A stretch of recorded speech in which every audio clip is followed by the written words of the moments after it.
કડકડતી ઠંડીમાં રાત્રે જો કોઈ આપણા શરીર પરથી ધાબળો છીનવી લે તો પણ આપણે રાડ પાડી ઉઠતા હોઈએ છીએ।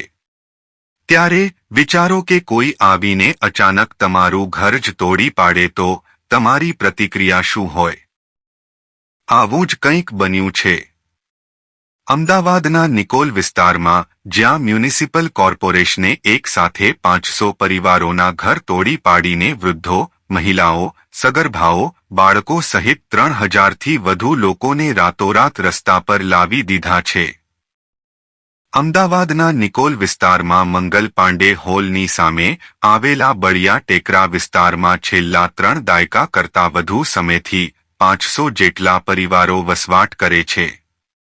3000 કરતાં વધુ લોકોનું તે આશ્રયસ્થાન છે।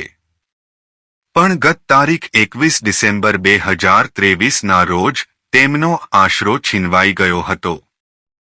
અમદાવાદ કોર્પોરેશનના અધિકારીઓ પોલીસ કાફલા સાથે આવી પહોંચ્યા હતા અને આ પરિવારોને ઘરોમાંથી સામાન પણ કાઢવાની તક આપ્યા વિના ઘરો પર બુલડોઝર ફેરવી દીધું હતું।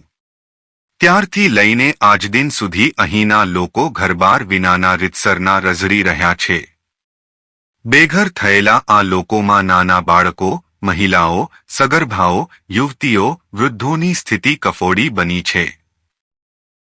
મિત્રો, અમારી ચેનલને લાઇક, શેર અને સબસ્ક્રાઇબ કરી દેજો।